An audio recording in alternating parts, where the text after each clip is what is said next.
सेवानी साथीहरु आज म यहाँ पर जाँदैछु कहाँनिर भन्दाखेरि चाहिँ साथीकोमा चाहिँ आज गाउँको सुँगुर मारेको छ र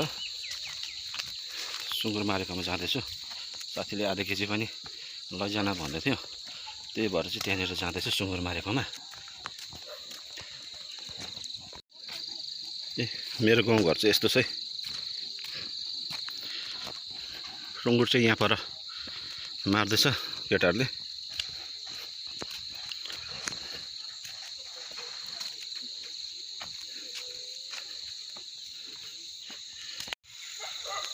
र गाउँघरमा मारेको सुँगुर चाहिँ मिठो हुन्छ,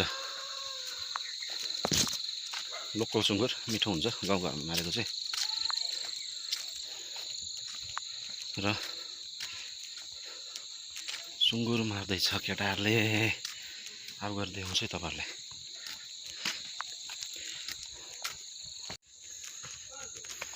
घर चाहिँ यहाँ माथि छ साथीको।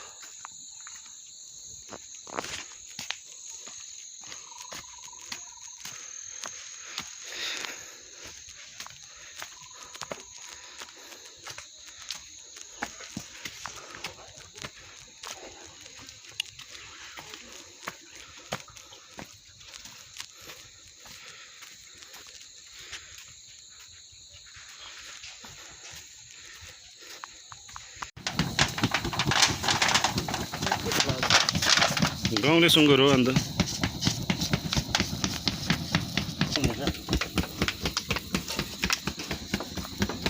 यो चाहिँ ढिलो भएछ नि त है।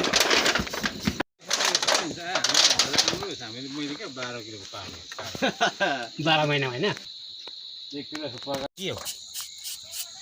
सुँगुर चाहिँ यतिको सफा गर्नु पर्यो नि त। आज पठाएको नि हेर एउटा भुत्ला पनि छैन कि दोकान पठाएको। यतिको सुँगुर सफा गरेर सिसाम पठाउनु, खानु मजा आउँछ नि त हैन। पोलिथिन पठाउनु त 50 रुपैयाँ सिसाम पठाउनु नि 1 किलोको। कस्तो भयो कति पानी दियो त्यति ठिकै छ। तर मासु त यतिको ठिकै रहेछ है। यतिको त दामी हो नि मासु। अरे त्यो अहिले ड्युटी जान्छ नि त। ल मैले त्यसमा हालिहाल्नु न। कलर गर्ने हुने त हुनु पर्दैन नि है।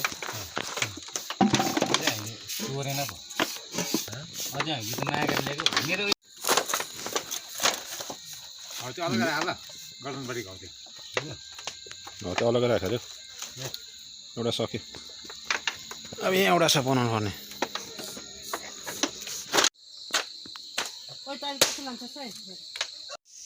यो चाहिँ भुटुवाको लागि। यहाँ भाउजूले चाहिँ भुटुवाको लागि मसलाहरू रेडी बनाउँदैछ। भुटुवाको लागि यो भुटुवा चाहिँ अब आगोमा मजाले पकाउने। अब चाहिँ यहाँ भुटुवा स्टार्ट भयो है आगोमा। लु स्टार्ट भयो है हाम्रो भुटुवा र भात।